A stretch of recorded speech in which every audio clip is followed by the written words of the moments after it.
Halo semuanya, selamat datang di On Podcast. Di mana dalam podcast ini kita akan membahas tentang hal-hal yang sedang ramai di sekitar kita dan tentunya dengan pembicara yang aktual dan inspiratif.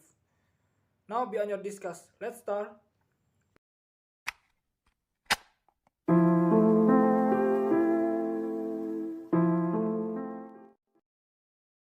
Kali ini kita akan membawa masalah seputar pendidikan, terutama di tengah pandemi.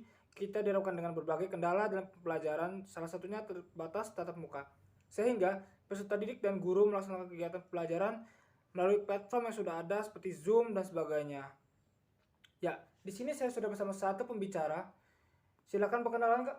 Ya, terima kasih Kak. Nama saya Junadi Pratama dari Prodi Pendidikan Guru Sekolah Dasar semester 3, Fakultas Keguruan dan Ilmu Pendidikan Universitas Muhammadiyah Palangkaraya. Salam kenal Kak. Oke, salam kenal juga, Kak. Nah, mengenai pembelajaran jarak jauh ini, bagaimana sih pandangan selama ini mengikuti pembelajaran jarak jauh? Untuk pandangan saya sendiri mengenai kegiatan pembelajaran jarak jauh ini Kak, menurut saya sangat bagus dalam mencegah penularan COVID-19, di mana guru dan murid melaksanakan kegiatan belajar mengajar secara jarak jauh ataupun daring melalui platform yang tersedia. Dan kemudian pandangan saya mengikuti pembelajaran jarak jauh ini saya sangat senang dan cukup puas Kak.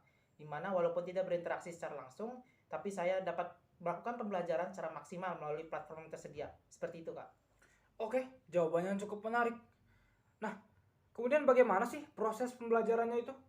Untuk proses pembelajarannya sendiri Kak, berdurasi rata-rata sekitar 1 sampai 1,5 jam. Kemudian di awal semester kami biasanya diberikan RPS oleh dosen terkait di mata kuliah kami. Dan kemudian kami diarahkan untuk mempelajari materi yang ada di RPS tersebut. Dan di pertemuan selanjutnya dosen akan menjelaskan lebih dalam mengenai materi yang kami belajarkan tadi Kak. Maupun bisa juga dosen mengarahkan kami ke suatu Zoom dan di situ kami dibagi kelompok berdasarkan mahasiswa yang ada di kelas tersebut Kak. Nah, setelah itu kami diberi tugas untuk membuat PPT dan makalah sesuai dengan RPS, di mana kami dibagi per materi dalam RPS tersebut Kak. Dan di pertemuan selanjutnya akan dipresentasikan secara bergiliran hingga akhir semester Kak oleh kami. Seperti itu Kak. Jawaban yang bisa dimengerti ya. Kemudian selama pembelajaran jarak jauh ini apa saja kendala atau kesulitan yang kakak rasakan selama pembelajaran jarak jauh? Untuk kendala sendiri Kak, yang pertama adalah jaringan, di mana jaringan yang sering terputus maupun kurang stabil yang membuat saya kurang memahami apa yang disampaikan oleh dosen karena jaringan yang terputus. Yang kedua adalah penggunaan kuota yang besar karena sering menggunakan Zoom setiap bulannya.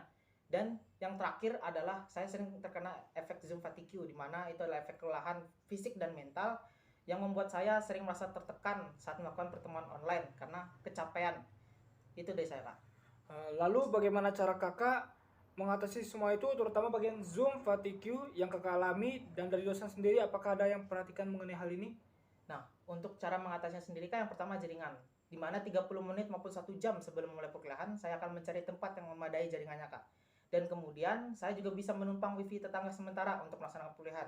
Kemudian dalam penggunaan kuota, saya biasanya menggunakan kuota seperlunya, di mana saya tidak menghidupkan internet untuk hal-hal yang tidak diperlukan selain perkuliahan. Dan untuk mengatasi Zoom fatigue, biasanya saya menyempatkan diri saya setelah perkuliahan untuk olahraga maupun untuk beristirahat sebentar Kak, agar mengembalikan tenaga saya. Dan dari dosen sendiri sepertinya sudah ada pergerakan maupun keprihatinan mengenai Zoom fatigue, di mana dosen sering melakukan jadwal silang dalam pertemuan, yaitu melakukan pertemuan bisa melalui WhatsApp maupun Zoom. Dan juga dosen terkadang mengurangi durasi jam pembelajarannya hingga 30 menit yang rata-rata bisa sampai 1 sampai 1,5 jam.